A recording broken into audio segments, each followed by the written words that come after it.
ان ربک هو الخلاق العلیم، اور بے شک تمہارا رب ہی بہت پیدا کرنے والا اور جاننے والا ہے۔ تو یہ بھی اللہ تعالیٰ کی قدرتوں کی طرف اشارہ کر دیا ہے،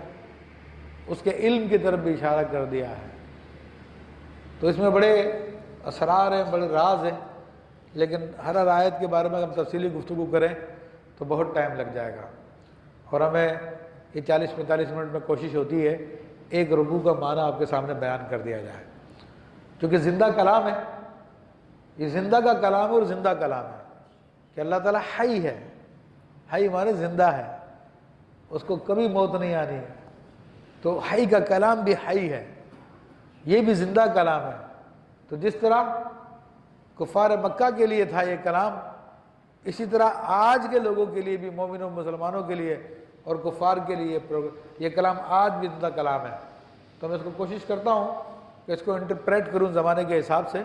کہیں کوئی یہ نہ سمجھے کہ یہ پرانے لوگوں کی باتیں ہیں۔ کافر کہا کرتے تھے اساطیر الاولین، یہ تو پچھلے لوگوں کے قصے ہیں، کوئی نصیحت نہیں پکڑتے تھے، لیکن میں بتا رہا ہوں پچھلے لوگوں کے قصے تو ہیں، مگر ہمیں اس کے اندر عبرت دی جا رہی ہے، سمجھایا جا رہا ہے، سمجھ لو، مان لو، اور اپنی شیطانیت سے باز آ جاؤ، اور رسول اللہ صلی اللہ علیہ وسلم کے سچے غلام بن جاؤ۔ وَلَقَدْ آتَيْنَاكَ سَبْعًا مِّنَ الْمَثَانِي وَالْقُرْآنَ الْعَظِيمِ، اور بے شک ہم نے تم کو 7 آیتیں دی ہیں جو دہرائی جاتی ہیں، اور عظمت والا قرآن۔ اس آیت طیبہ کی شان نزول کو اگر میں بیان کروں تو آپ کو بات کو سمجھنے میں بڑی آسانی ہو جائے گی۔ جس زمانے میں قرآن پاک نازل ہو رہا تھا تو یہودیوں کے 2 قبیلے موجود تھے وہاں پہ مدینہ منورہ میں،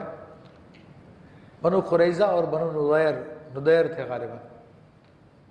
تو ان دونوں کے پاس شام سے کہیں سے بڑا مال آیا، بہترین قسم کے کپڑے آئے،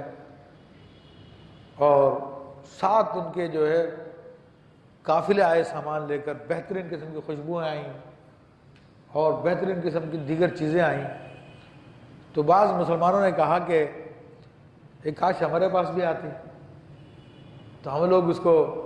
استعمال بھی کرتے اور اللہ کے راہ میں خرچ بھی کرتے۔ تو اللہ تبارک و تعالیٰ نے ان لوگوں کو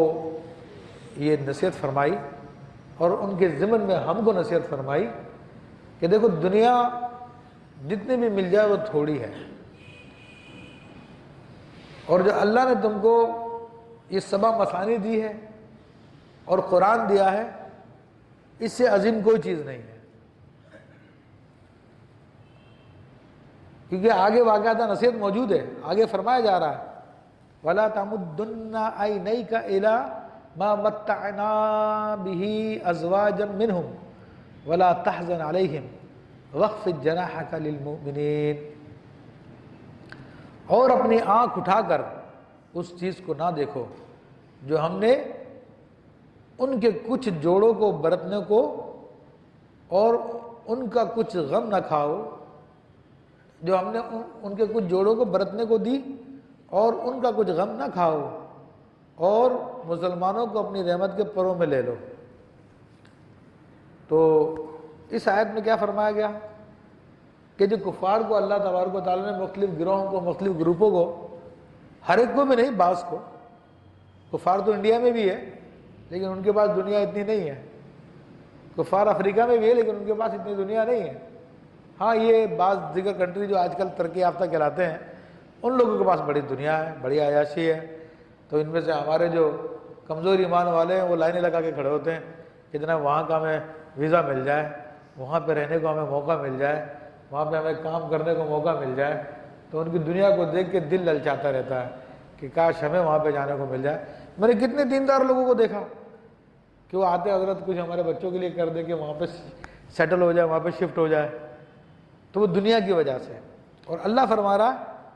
کہ تم اپنی نگاہوں کو اٹھا کر ان چیزوں کو مت دیکھو